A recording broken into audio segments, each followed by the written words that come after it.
Hello, this is Bishop Green. I am doing a reflection, and I went into a gas station the other day, ran into a clerk.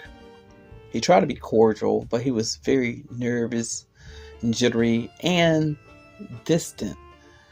I noticed that, and I always wear a necklace, and because I'm spiritual. I'm spiritual. I was given this necklace while I was wearing it as a gift. Um, the woman and her husband fell on hard times, and Anu had blessed me with the resources to help this family get on their feet. And as a token of appreciation, they made me this necklace. And yes, it does symbolize a protection against evil. So this clerk that I encountered at the gas station asked me about the necklace that I was wearing. And he did that in front of a lot of people. And I told him that this necklace helps ward off evil. He turns around and said, "God is my protection."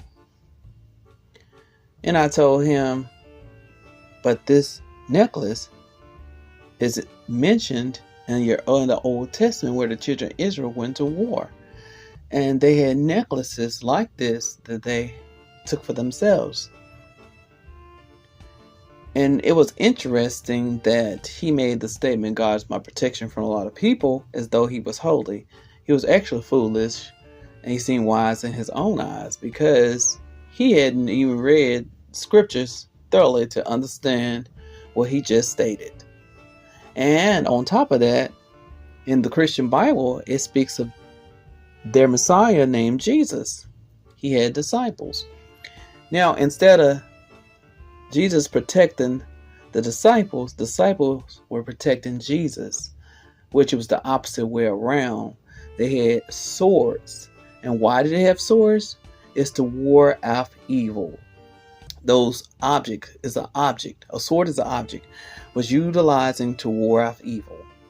And we know that they used the sword from reading the scriptures to cut off one of the soldiers' ears. The same way when people have houses, cars, bank accounts, they use security. They have used security passwords, security codes, alarm systems, security cameras. They have dogs. They have even more things than that, but they also have weapons that they utilize if someone comes on their property and try to harm them and their family.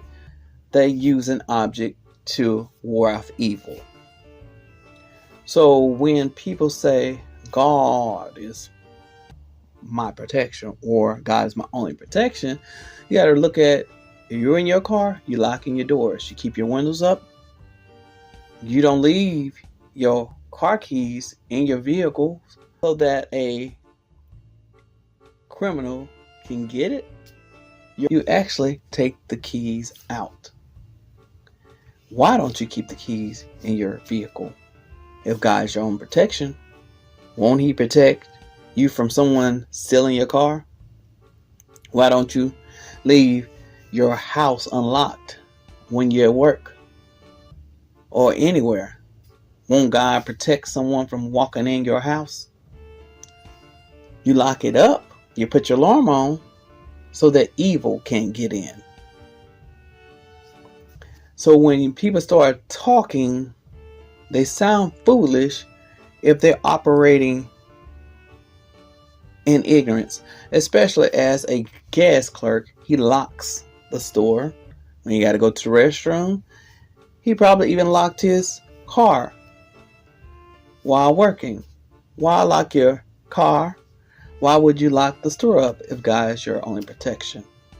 It sounds foolish to state certain things about God as your only protection and you doing something opposite. Why can't you just believe that he's going to protect you and don't do this extra stuff?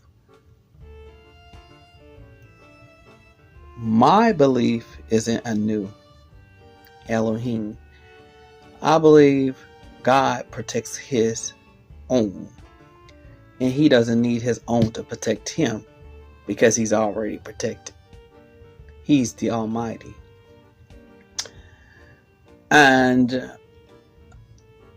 I believe that Anu uses earth resources